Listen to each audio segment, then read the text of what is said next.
कामचोर बहू। कांता बहन की 2 बहुएं थीं, बड़ी कल्पना और छोटी प्रिया। कल्पना का जैसा नाम वैसा ही काम।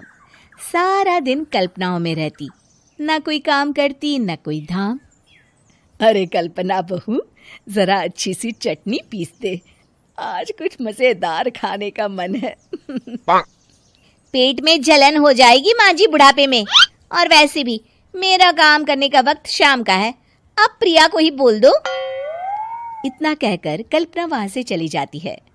कांता कल्पना के ऐसे रवैये से काफी परेशान रहती हैं। मैं बना देती हूँ माँ चटनी, ऐसा बोलकर प्रिया माँ को चटनी बनाकर प्लेट में खाने को देती है कि तभी वहां कल्पना आ जाती है। अरे वाह चटनी, जरा चक्कर तो देखूं, बड़े दिन हो गए। अरे नहीं बहू, तू तो रहने ही दे चटनी खाना, पेट में जलन हो जाएगी।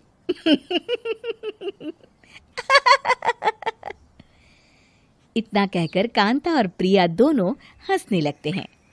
कल्पना सारा दिन या तो मोबाइल में यूट्यूब देखती या फिर सोती रहती। उसका कमरा भी बिखरा और गंदा रहता। एक दिन कल्पना का पति अशोक उससे कहता है, अरे कल्पना, जानवर भी उस जगह को साफ कर लेता है जहां वो बैठता है, तुम तो इंसान हो, कैसे इतने गंदे कमरे में रह लेती हो? देखो सारा सामान यहाँ वहां बिखरा पड़ा है।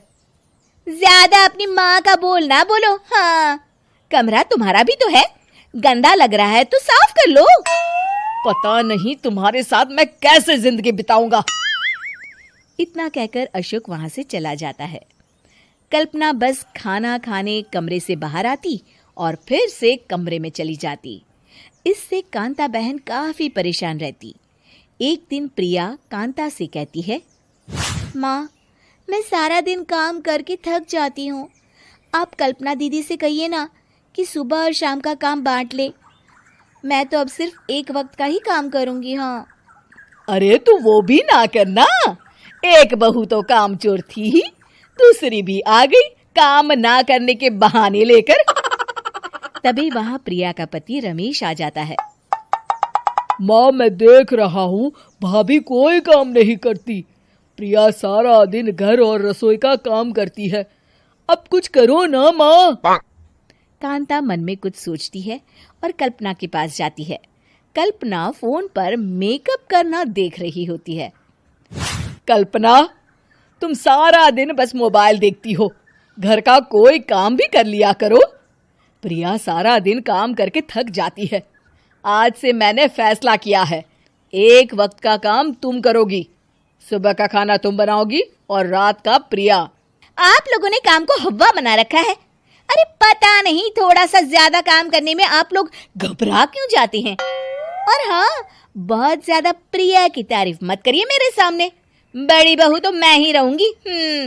मैं कुछ नहीं जानती, कल सुबह मुझे वक्त से खाना चाहिए, रसोई में आ जाना, वरना कल से तुझे खाना नहीं मिलेगा। अगली सुबह कल्पना रसोई में नहीं आती है। वो देर से सोकर उठती है और बाहर आकर कहती है, अरे भूख लगी है, आज खाने में क्या है? इतनी देर हो गई, आज किसी ने मुझे उठाया भी नहीं, पता नहीं कहाँ है सब। कल्पना को घर में कोई नहीं दिखता। वो रसोई की तरफ जाती है जहां बड़ा सा ताला लगा होता है। अरे रसोई में ताला? ओ, मैं तो भूल ही गई थी। माँ ने आज से सुबह का खाना मुझे बनाने को कहा था। हे भगवान, इतने लोगों का खाना बनाना क्या आसान है? तभी घर के सारे सदस्य बाहर से वापस आते हैं। वाह माँ जी, मजा आ गया छोले भटूरे खाकर। मेरे मुंह में तो अभी भी स्वाद आ रहा है। अरे कल्पना, तेरे भरोसे रहते तो हम तो भूखे ही रह जाते। कल्पना को बहुत गुस्सा आ जाता है। अब बहुत हो गया, आज से मैं अपनी रसोई अलग कर रही हूँ, मैं अपना खाना खुद बना लिया करूंगी। कल्पना अपनी रसोई अलग कर लेती है, पर आए दिन उसका देर से उठना और काम न करने की आदत से वो भूखी ही रह जाती थी।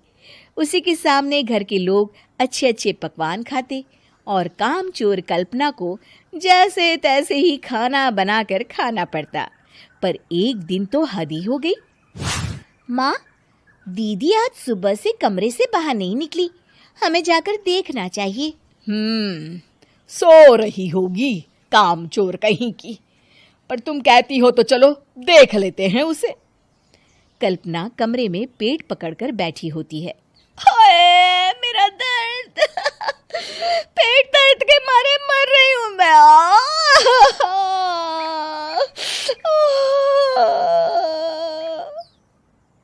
अरे दीदी, क्या हुआ? पेट में दर्द क्यों हो रहा है? डॉक्टर को दिखाया आपने? माँ। कल्पना खड़ी होती है और माँ जी के पास आती है।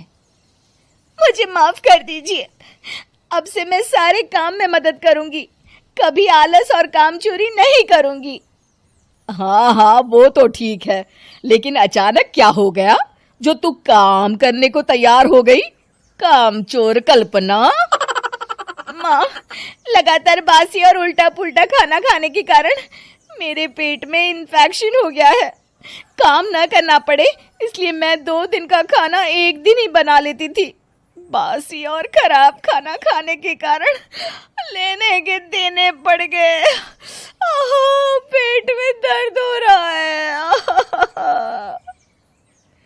चलो अच्छा हुआ, देर आए दुरुस्त आए।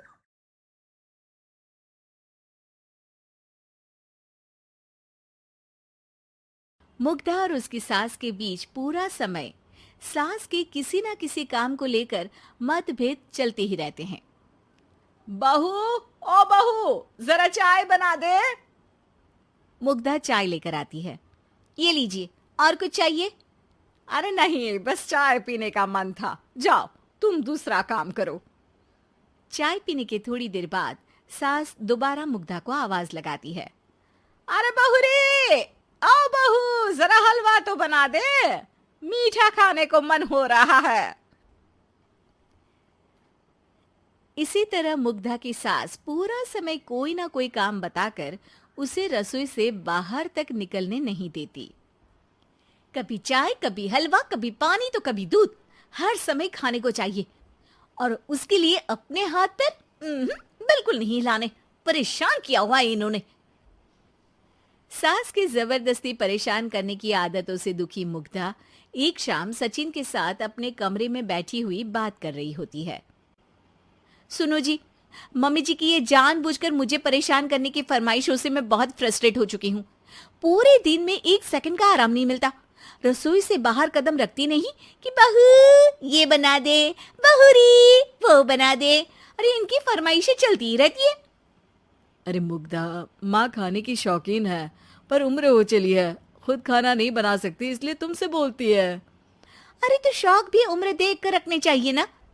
समझ में नहीं आता, हर समय फेविकॉल का जोड़ लगाए सोफे से चिपके बैठी रहती है। इतना सब डाइजेस्ट कैसे हो जाता है उन्हें? अरे तुम मेरी माँ से इतनी नफरत कैसे कर सकती हो? मैं उनसे नफरत नहीं करती जी, बस परेशान हूँ।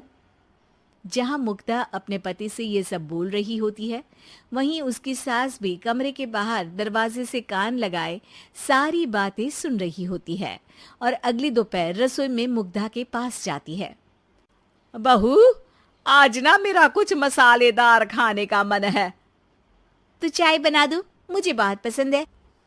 अरे ना, ऐसा कर लिट्टी चोखा बना ले, और हाँ, जितना मसाला बातों में मिलाकर पति को सुनाती हो ना, सब्जी में भी वैसे ही डाला करो, खाना स्वादिष्ट बनेगा। सास की बात सुनकर मुग्धा हैरान रह जाती है। मतलब अब पूरा समय मुझ पर हुक्म चलाने के साथ बंद कमरे में हुई पति पत्नी की बीच की बातें भी सुनती है? अरे बात जब मेरी थी तो सुनने में क्या दिक्कत है? ये कहकर सास वहां से चली जाती है। अरे अब तो हद पार हो गई, इस तरह से तो ये मेरा जीना मुश्किल कर देंगी। मुग्धा सास की हरकतों से परेशान उसका हल सोचने लगती है और इसी तरह कुछ दिन बीत जाते हैं, जिसमें सास का जन्मदिन आता है। मुग्धा बहुत खुशी के साथ अपनी सास को एंड्रॉइड मोबाइल गिफ्ट करती है। मम्मी, आपको सबसे बात करने के लिए बहुत दिक्कत होती है ना, कभी सचिन तो कभी मुझे बोलना पड़ता है, पर इस मोबाइल से आपको कोई दिक्कत नहीं होगी। एक जगह बैठे बैठे बहुत कुछ कर सकती हैं अब आप। मोबाइल देख सासू माँ खुश हो जाती है, पर उसे इस्तेमाल करना तो आता नहीं, इसलिए साइड में रख देती है। जिसे देख मुग्धा घर का सारा काम छोड़ मोबाइल सेट कर सास को इस्तेमाल करना सिखाने लगती है, जिसके बाद अब सास पूरा समय मोबाइल में ही लगी रहती है। हाय, जब से मम्मी को मोबाइल मिला है मेरी लाइफ में कितनी शांति आई है। अच्छा है इसी तरह बिजी रहे तो मैं भी सुकून की जिंदगी जी पाऊंगी। अब मुग्धा जब मन करे काम करना, जैसा चाहे वैसा खाना बनाकर खाना, पूरा समय रिलैक्स और खुश रहने लगती है। क्या बात है, आजकल तुम बहुत चहक रही हो। अरे मम्मी जी से छुटकारा जो मिला है, अब ना फरमाइशें ना छुप छुप कर बातें सुनना। अच्छा, तो मोबाइल गिफ्ट करने की ये स्कीम थी। इसी तरह दिन बीतते हैं और अब मोबाइल पर लगी सास फरमाइशों की जगह सवालों के लिए बहू को आवाजें लगाना शुरू कर देती है। अरे बहू सुन तो, देख जरा किसी का फोन क्यों नहीं मिल रहा।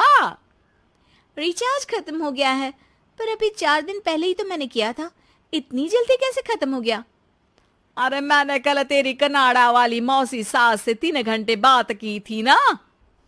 क्या, इतना महंगा तो मोबाइल भी नहीं आया जितना महंगा इसका रिचार्ज पड़ रहा है। इसके बाद तो जैसे मुग्धा के दिन के 24 घंटे में से 20 घंटे सास के पास उनके मोबाइल रिलेटेड प्रॉब्लम सॉल्व करने की ड्यूटी ही बन जाती है। अरे मुग्धा, ये मोबाइल में अचानक तेरी मौसी सास की शक्ल क्यों दिखने लगी, और ये तो हिल भी रही है। मम्मी, ये गूगल डुओ का वीडियो कॉल है, इसमें आप बात करने के साथ एक दूसरे की शक्ल भी देख सकती हो। अच्छा, ये तूने मुझे पहले क्यों नहीं बताया। अब बताने के लिए पहले नहीं बताया। इसी बीच सचिन भी वहां आ जाता है और सास अपनी वीडियो कॉल में बिजी हो जाती है। क्यों, सास बहू में क्या गपशप चल रही है। इसे गपशप नहीं, दिमाग का दही होना बोलते हैं। पर तुम तो मम्मी को मोबाइल देकर बहुत खुश थी, फिर क्या हुआ। हाँ, उसका सुकून भी कुछ ही दिन मिला। अब घर के टंटे खत्म हुए तो मोबाइल की टिंग टिंग शुरू हो गई। देखो भाई, कुछ पाने के लिए कुछ खोना तो पड़ता है। आखिर तुमने मोबाइल अपने फायदे के लिए ही तो दिया है, तो फिर सवालों के जवाब भी देने पड़ेंगे, क्योंकि जब तक उनके हाथ में ये फुंथरू रहेगा तुम्हारी लाइफ में प्राइवेसी और सुकून रहेंगे। कहने का मतलब है अगर इससे प्यार बढ़े तो दाग अच्छे हैं। अरे मुझे पहले दिन से ही पता है मोबाइल किस मकसद से दिया गया है, भूलो मत, इससे पहले मैं बातें ही सुनती थी। सास की ये बात सुनकर मुग्धा शॉक में और सचिन हंसता रह जाता है।